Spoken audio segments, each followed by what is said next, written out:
Hello, I'm Dr. Zara Patel, and if you're watching this video, you're either deciding or you've already decided to undergo endoscopic sinus surgery with me. I'm going to tell you a little bit about what to expect from surgery, what the risks and complications of surgery are, and what to expect after surgery. So, leading up to surgery, and we've probably already talked about this in the office, but just to remind you, it's important to think about surgery in the right context. Surgery is really good at changing any predisposing anatomy that you have. It can open up any narrow, blocked off passageways. It can remove inflamed tissue. And at the end of sinus surgery, you'll have one big open confluent sinus drainage pathway so that you have really great aeration and drainage of all of those sinuses. Now, it is important to remember that it may have something to do with your anatomy that's led you to this point of needing surgery, but it also likely has to do with your underlying reactivity to your environment. Whatever the reason is that you have had swelling, mucus production, these symptoms of inflammation within the sinuses. And what surgery does not do is it does not change your underlying reactivity to the environment. That's your own physiology, and your physiology does not change from surgery.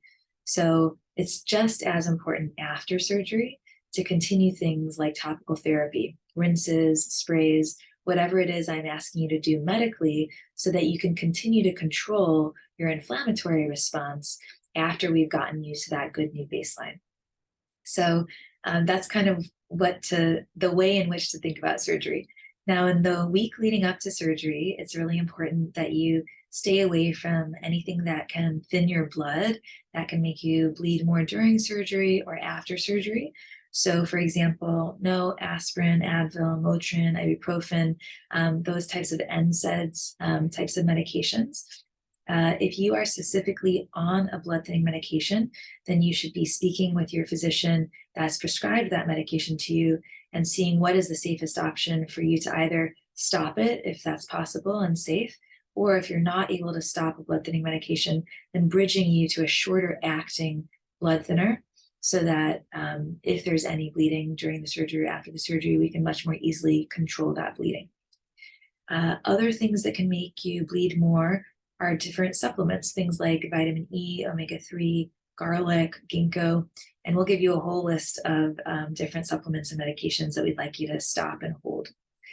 As far as other things to think about leading up to surgery, you will meet with the anesthesia team before surgery. They may call you, or you might have an in-person visit with them, and they'll just make sure that you're otherwise healthy to undergo general anesthesia. So having said that, on the day of surgery, they're going to ask you to come in about 2 hours before your surgical start time. The surgery itself, depending on how many sinuses that will be opening for you, might last anywhere from 1 hour to 2.5 hours, something along those lines. And it usually takes people about an hour, hour and a half to recover in the recovery room before they're ready to go home. And so you're going to be here for a good chunk of the day. They do need someone to drive you home. They're not going to let you drive home yourself, so you do need someone to take you home. So let's talk a little bit about the risks and possible complications of surgery.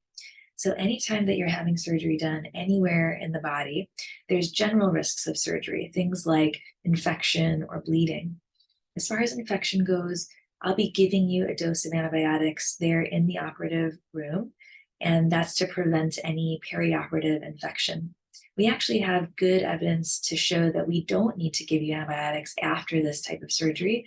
There's no increased risk of infection whether people get or don't get antibiotics after surgery. So we won't be sending anything to your pharmacy in the form of antibiotics. As far as bleeding goes, I will control all the major bleeding that we encounter during the surgery while you're still asleep during the operation. But you should expect to have blood oozing out of your nose after this type of surgery. That's very normal and expected.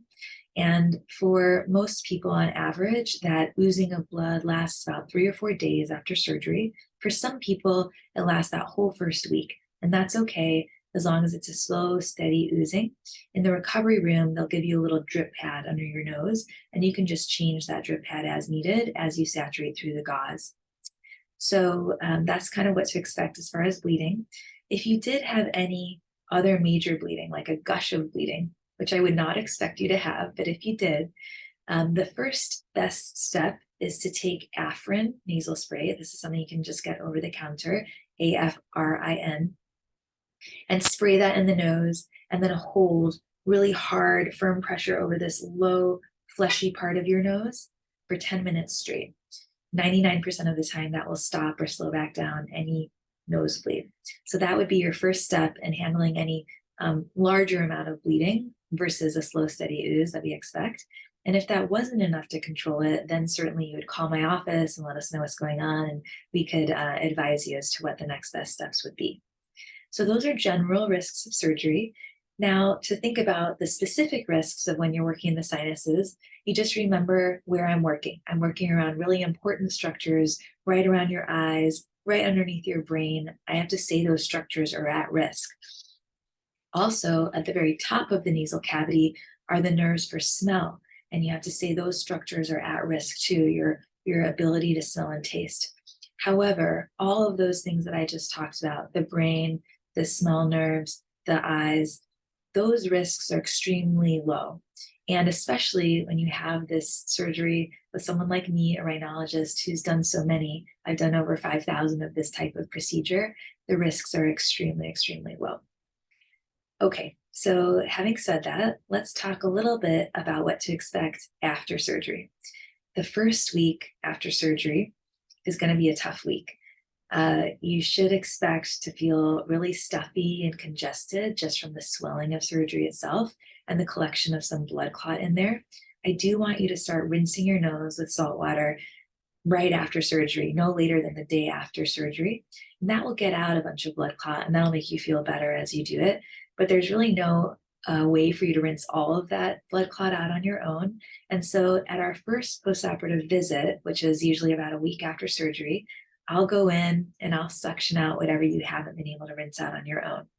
Because that's just a week after surgery and you're still going to be very tender and sore inside, I want you to remember to take one of the pain pills that I'm going to be prescribing for you before that visit. Usually about an hour before the visit is a good timing to take that type of pain pill so that you're as comfortable as possible and I can do everything I need to make sure that you heal well.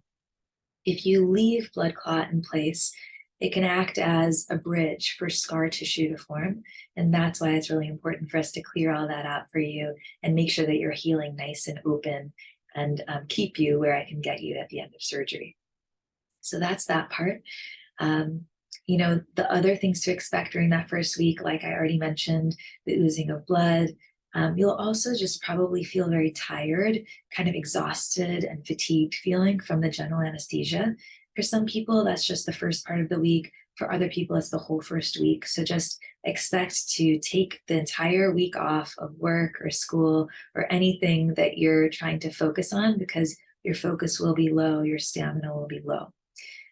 Also, I won't want you doing any strenuous activity, no heavy lifting, no bending over, so no putting your head below your heart.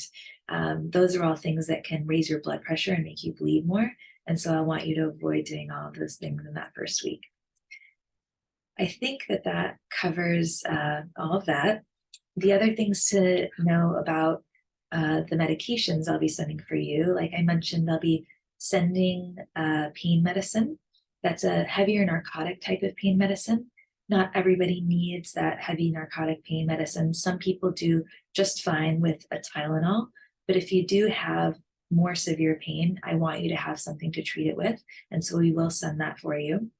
If you get to a point where you feel like the pain is not that bad and you don't need that anymore, you can transition to a Tylenol.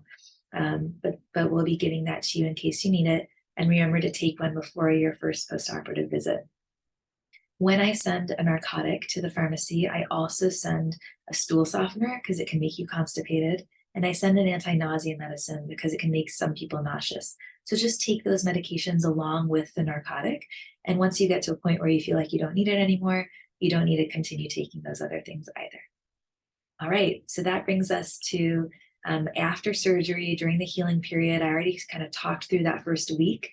After that first visit, typically I'll see people a couple weeks after that, a month after that, 3 months after that, 6 months after that. I keep extending out the timeline of when I see you, just to check in, make sure you're continuing to heal well and that you're continuing to do well until I feel like you're perfect. And then I'll let you eventually graduate from me. Uh, Typically, 4 to 6 weeks after surgery is really when you're going to feel like you're all healed up and you're at your new baseline. Remember, that doesn't mean you stop all the rinses and sprays. I'm going to want you to continue those so that we can continue to manage your inflammatory disease, but hopefully you're going to be at your new baseline and we'll be able to keep you at that really good new baseline. I think that that covers everything I wanted to tell you about surgery.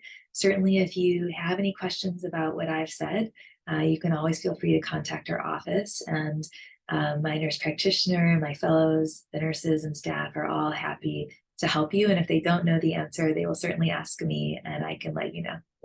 All right. I hope that you have a great experience with this surgery, and I hope that you do really well with me.